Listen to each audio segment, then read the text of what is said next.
नमस्कार, स्वागत आहे सर्वांचं आपल्या यूट्यूब चॅनलवरती। महाराष्ट्रातील संजय गांधी निराधार अनुदान योजनेतील सर्व लाभार्थ्यांसाठी म्हणजे विधवा महिला भगिनी असतील, वृद्धापकाळ योजनेचे लाभार्थी असतील, श्रावणबाळ योजनेचे लाभार्थी असतील किंवा माझे दिव्यांग बांधव असतील, या सर्वांसाठी हा व्हिडिओ खूप जास्त महत्त्वाचा आहे। पहा, राज्य सरकारच्या माध्यमातून लाभार्थ्यांसाठी सगळ्यात मोठी अपडेट आलेली आहे आणि ही अपडेट तुमच्यासाठी अत्यंत महत्त्वाची असल्या कारणाने हा व्हिडिओ अजिबात स्किप करायचा नाही। सोबतच एक विनंती असणार आहे, तुम्ही जर चॅनलवर पहिल्यांदा आला असाल, पहिल्यांदा व्हिडिओ पाहत असाल तर चॅनलला सबस्क्राईब करून ठेवा, कारण संजय गांधी निराधार अनुदान योजनेच्या सर्व अपडेट तुम्हाला वेळेवर पाहण्यास मिळतील। चला तर मग क्षणाचाही विलंब न करता जाणून घेऊया सगळ्यात मोठी अपडेट। तर पहा, खूप महत्त्वाची अपडेट आहे। संजय गांधी निराधार अनुदान योजनेतील लाभार्थ्यांना आता सध्या एकच महत्त्वाचा प्रश्न वाटतो आणि तो म्हणजे जून जुलै हप्ता। परंतु त्याहीपेक्षा सगळ्यात मोठी अपडेट आहे, सगळ्यात महत्त्वाची अपडेट आहे।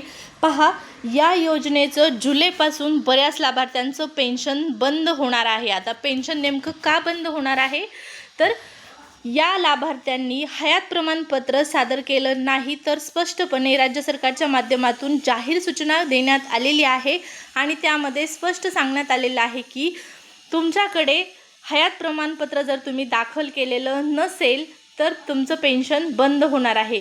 आणि या संदर्भात अधिक माहिती पहा।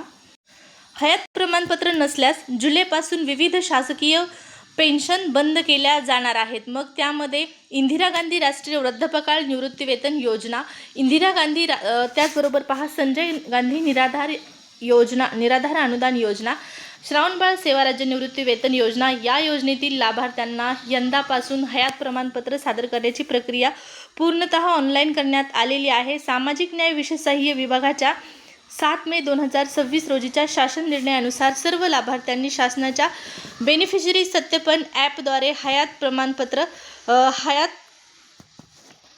पडताळणी करून प्रमाणपत्र सादर करणे बंधनकारक आहे, अन्यथा जुलैपासून पेन्शन बंद होणार, अशा पद्धतीच्या स्पष्टपणे सूचना दिलेल्या आहेत। पहा, तुमचा जो सध्याचा प्रश्न आहे जून जुलै हप्ता हा बाजूला ठेवा थोड्या वेळ किंवा थोड्या कालावधीसाठी, कारण त्याहीपेक्षा महत्त्वाची अपडेट आहे। कारण 30 जून शेवटची तारीख आहे। 30 जूनच्या अखेरपर्यंत तुम्हाला हे हयात प्रमाणपत्र सादर करायचं आहे आणि त्यासाठी बेनिफिशरी सत्यापन ॲप हे तुम्हाला डाउनलोड करायचं आहे। ठिकाणी पाहू शकता अशा पद्धतीचं ॲप असणार आहेत आणि या ॲपच्या माध्यमातून तुम्हाला हे डाउनलोड करता येणार आहे।